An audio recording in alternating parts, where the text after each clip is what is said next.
गुरु प्यारी सात संगत जी, प्यार भरी राधा स्वामी जी। सात संगत जी, आज की वीडियो को पूरा ज़रूर देखिए। अगर वीडियो आपको अच्छी लगती है तो वीडियो को ज़रूर लाइक और चैनल को सब्सक्राइब करना मत भूलिएगा।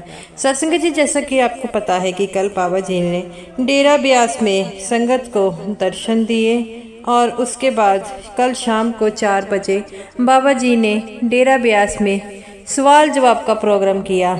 तो सात संगत जी, संगत से बाबा जी ने कौन कौन से सवाल जवाब का जो है प्रोग्राम किया वो मैं आज आपको बताऊंगी। सात संगत जी, कल काफ़ी संगत जो थी बाबा जी के दर्शनों के लिए आई। तो सात संगत जी, सबसे पहले एक लड़की कहती है कि बाबा जी, आपने मुझे यहाँ पर आने का मौका दिया, मैं इसके लिए आपका बड़ी आभारी हूँ। बाबा जी कहते हैं, बेटा परखों में नहीं पड़ना है, आपने तो सिर्फ जो है भजन सिमरन का जरिया जो है बनाना है और आपने तो सिर्फ उस सच्चे मालिक को याद करना है। और ऐसे आप जो है परखों में मत कीजिए, मालिक सबके साथ अच्छा करता है।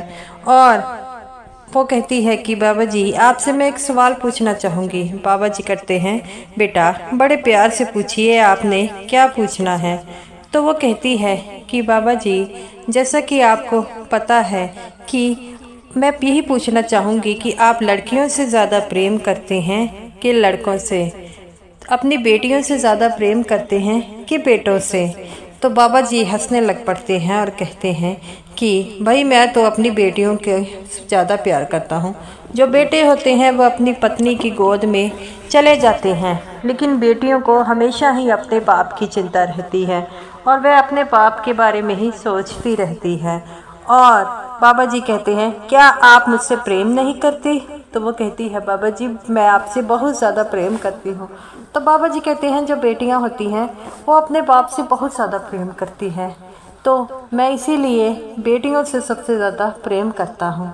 और बेटे जो होते हैं वह बात भी नहीं मानते, लेकिन बेटियों को एक बार कहा जाता है तो वह ज़रूर बात मानती हैं और कभी भी जो है अपने बाप को जवाब नहीं देती। बाप चाहे उन्हें कुछ भी कह दे, बाप कभी भी अपनी बेटियों को गलत नहीं कहते वैसे, लेकिन वो भी हमेशा अपने लड़कों को ही कहते हैं, क्योंकि बाप को पता है कि बेटियों ने जो है अगले घर चले जाना है, तो वे अपनी बेटियों से हमेशा ही सच्चे दिल से प्रेम करते हैं।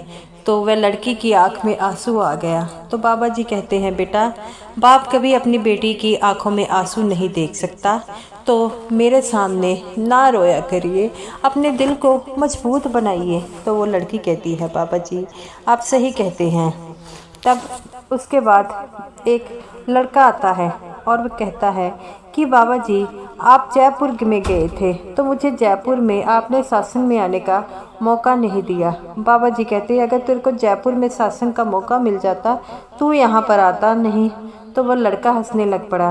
तो बाबा जी से कहता है कि बाबा जी मैं जयपुर में नौकरी करता हूँ। तो बाबा जी कहते हैं, बेटा सत्संग तो आप खुद ही नहीं आए, मैं तो सबको मौका देता हूँ।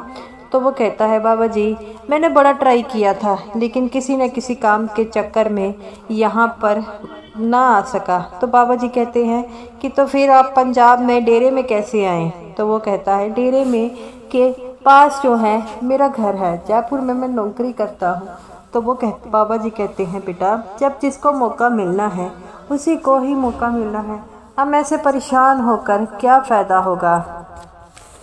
तो वो कहता है कि बाबा जी आप सच कहते हैं। तो वो कहता है कि दुनिया का यही असूल है कि जब कोई काम करता है, चाहे कोई किसी भी काम का हमेशा न कोई मकसद ज़रूर होता है, इसीलिए कभी भी किसी से शिकवा नहीं करना चाहिए, हमेशा ही खुश रहना सीखना चाहिए। तो वो कहता है कि बाबा जी आप सही कहते हो। आगे एक लड़की उठती है और वह बाबा जी को देखकर ऊंची ऊंची रोने लग पड़ती है। बाबा जी कहते हैं, बेटा क्या बात हो गई, आप मुझे देखकर रोने क्यों लग पड़ी। तो वो कहती है, बाबा जी मैंने बड़े देर के बाद आपको देखा है, इसीलिए मेरी आंखों से पानी आ गया। तो बाबा जी कहते हैं, बेटा बछोड़ा भी तुम लोग देते हो। तो वो कहती है कि बाबा जी आप सही कहते हैं। तो बाबा जी कहते हैं, बेटा जो बच्चे होते हैं वही जो बिछोड़ा देते हैं, कभी भी माँ बाप जो है बिछोड़ा नहीं देते। हम जो बच्चे होते हैं वही जो है हम जो है माँ बाप को भुला देते हैं, लेकिन माँ बाप जो है कभी जो है नहीं भूलते अपने बच्चों को। तो वो कहती है कि बाबा जी आप सही कहते हैं। बाबा जी कहते हैं कि अपने माँ बाप को कभी अकेला नहीं छोड़ना चाहिए। तो वो कहती है कि बाबा जी मैंने इतनी देर के बाद जो है आपसे मिलने आई हूँ। तो बाबा जी कहते हैं बेटा हमको सब कुछ पता है। तो वो कहती है बाबा जी आप हमेशा ही ऐसे दया मेहर जो है मुझ पर बनाई रखना। बाबा जी कहते हैं बेटा दया मेहर तो सब पर है, लेकिन याद तो कोई भी नहीं करता। अगर सच्चे दिल से कोई याद करेगा तभी तो मैं आऊँगा। तो वो लड़की जो है बाबा जी की बातों को सुनकर रोने लग पड़ती है। बाबा जी कहते हैं बेटा रोना नहीं है, हमेशा ही याद रखना है, और अगर तुम मालिक को याद रखोगे तो मालिक तुमसे कभी भी दूर नहीं होगा। हम जो हैं दुनिया के कामों में इतने रुझ जाते हैं कि उस मालिक तक को भूल जाते हैं, और हम ये ही नहीं समझ पाते कि हम इस दुनिया में क्या करने आए हैं। हम इतने जो है दुनिया में मस्त हो जाते हैं, दुनिया के कामों में इतने लगे रहते हैं कि उस मालिक को जो है याद करना ही भूल जाते हैं। तो वो लड़की कहती है कि बाबा जी आप सही कहते हैं। बाबा जी कहते हैं कि वह मालिक ने हमें जीवन दान दिया है, तो उस जीवन दान में क्या हमारे पास उस मालिक के लिए 2 घंटे नहीं हैं ताकि हम उसका जो है नाम ले सके। तो वो लड़की कहती है बाबा जी हम इस दुनिया में सच में जो है ये भूल गए हैं, इस मोह जाया में इतने फंस गए हैं, तेरी मेरी इतनी करने लग पड़े हैं, लेकिन ये भूल गए हैं कि अंत समय में हमारे साथ कुछ भी नहीं जाएगा तो उस मालिक का नाम, लेकिन हम उस मालिक के नाम को ऐसे भुला बैठे हैं। तो वो लड़की कहती है कि बाबा जी आपकी बड़ी कृपा है। तो बाबा जी कहते हैं कि कृपा तो हमारा सब उस मालिक पर है। तो वो कहती है बाबा जी आप जो है ऐसे ही दया मेहर का हाथ जो है हमेशा रखना। बाबा जी कहते हैं जब सिमरन करोगे तो सब पर ही दया मेहर रहेगी। सिमरन तो हम करते नहीं हैं, और ये कहते हैं कि हम हमेशा खुश रहें। तो जब तक हम सिमरन नहीं करेंगे, जिस दिन हमें इस बात का पता एहसास हो जाएगा कि हम इस दुनिया में क्या करने आएंगे, तो हम खुश रहना सीख जाएंगे। तो वो लड़की कहती है बाबा जी आप ठीक कहते हैं। आगे एक लड़का कहता है और कहता है कि बाबा जी मैंने आपसे पिछले साल नामदान लिया था। बाबा जी कहते हैं बेटा ये तो बड़ी अच्छी बात है। तो वो कहता है बाबा जी जब मैं सुबह उठने की कोशिश करता हूँ तो मैं उठ नहीं पाता। तो बाबा जी कहते हैं बेटा अगर मन को समझाने की बात है, अगर तुम अपने मन को समझाओगे तो फिर खुद ना खुद जरूर उठोगे। तो वो कहता है बाबा जी मैंने बड़ी कोशिश की है, लेकिन नींद इतनी हावी हो जाती है मैं उठ नहीं पाता। तो वो कहता है बाबा जी कहते हैं बेटा नींद कोई भारी नहीं होती, हमने तो अपने मन को समझाना है। जिसने अपने मन को समझा लिया, बाबा जी कहते हैं अगर हम जो है अपने मन को ये समझा दे कि हमने सिमरन पर बैठना है तो हम सिमरन पर ज़रूर बैठ कर रहेंगे। अपने मन को समझाकर उसे दृढ़ संकल्प लो। और अगर हमने जो है नामदान लेकर सिमरन नहीं किया तो हमारा क्या फ़ायदा है।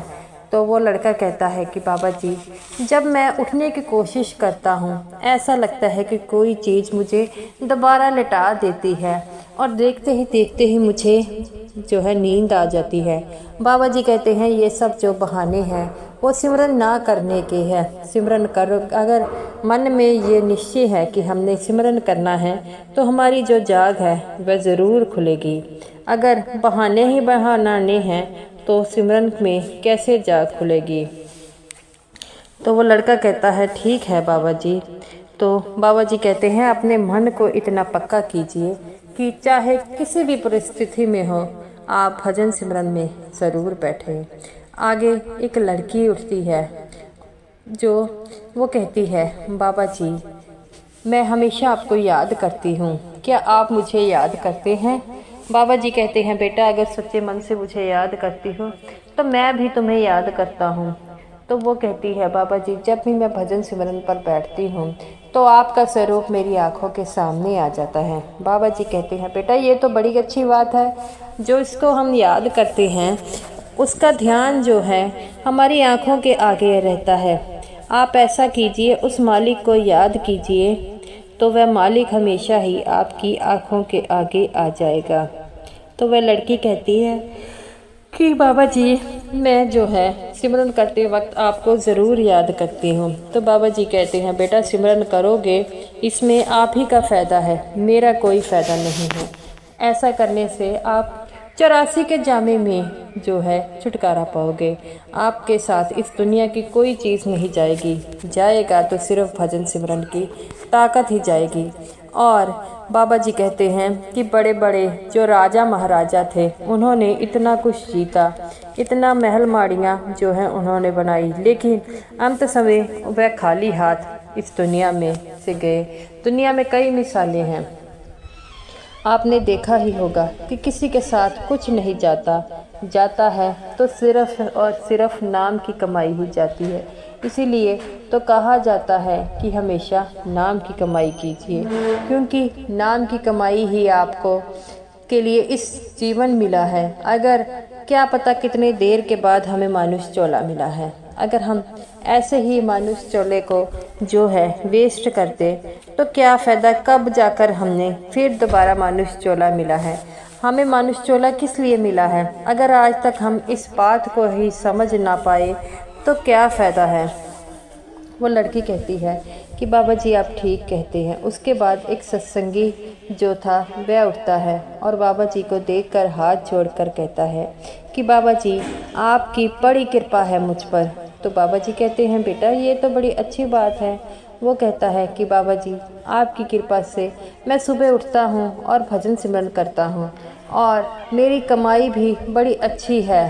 तो बाबा जी कहते हैं, बेटा ये तो बड़ी अच्छी बात है। तो वो कहता है कि मालिक मैं आपने जब तक मुझे दिया है मेरी औकात से ज़्यादा ही दिया है, कभी भी कम नहीं किया। तो बाबा जी कहते हैं, बेटा ये तो बड़ी अच्छी बात है, लेकिन कई लोग शिकवे करते रहते हैं कि हमारे पता नहीं हमने ऐसा क्या किया है कि भगवान हमें ऐसे दुख दे रहा है। वो कहता है, मालिक आपने मुझे बहुत कुछ दिया है, मेरे को नेक औलाद दी है, खाने के लिए कप जो है बहुत कुछ दिया है, कपड़े दिए हैं, रहने के लिए घर दिया है, और मुझे क्या चाहिए। तो बाबा जी कहते हैं, बेटा इंसान को तो जीने के लिए जो है और चीज़ों की क्या ज़रूरत है। हम तो अपनी ख्वाहिशें बढ़ाई जाएं तो कभी भी ये ख्वाहिशें जो होती है वो मिट नहीं सकती। इंसान ख़त्म हो जाता है लेकिन उसकी कुछ न कुछ पाने की इच्छा जो है वह रहती है, उसके मन में लालच रहता है। अगर हमें इस लालच से बाहर आना है तो अपने मन को मारना होगा। इस दुनिया में दुखी सब जाने हैं, लेकिन जो अपने दुख को समझौता कर लेता है और ये मान लेता है कि मैं खुश हूँ, उसे किसी प्रकार का जो है दुख जो कभी नहीं होता। हमें तो अपने मन को समझाना है, जो अपने मन को समझा लेता है वही तो सुखी होता है। तो वो कहता है कि ये तो बड़ी अच्छी बात है। आगे बाबा जी कहते हैं कि बेटा जाना तो सबने एक दिन है, लेकिन उस मालिक को अगर याद कर कर हम जाएं, उस मालिक के साथ जाएं, उस सचखंड तक जाएं, इस 84 के जामे से छुटकारा पाएं तो ये तो बड़ी अच्छी बात है। अगर हमने उसी तरह मोह माया में रहे बार बार जन्मों, तो फिर हम कभी भी इस जन्म मरण के चक्रों से छुटकारा नहीं पा सकते। हमें तो इस मानुष चोले को जो है इसीलिए मिला है कि ये जन्म मरण का चक्कर जो है छुटकारा हो सके। वह मालिक अपनी रूहों को भेजा है और अगर हम उस मालिक तक दोबारा चाहते हैं उसके लिए हमें नाम की कमाई करनी है। बेटा जाना तो सबने है, लेकिन वो नाम की कमाई कर कर जाएंगे तो बड़ी अच्छी बात है और इस जन्म मरण के चक्रों से छुटकारा मिल जाए। इसीलिए तो कहा जाता है कि नानक के घर केवल नाम की कमाई, उस सच्चे परमात्मा के घर सिर्फ नाम की कमाई चलेगी। तो गुरु प्यारी साध संगत जी, ये रही मेरी आज की वीडियो। अगर वीडियो अच्छी लगी हो लाइक कीजिएगा। तो समूह साध संगत जी को मेरी तरफ से प्यार भरी राधा स्वामी जी।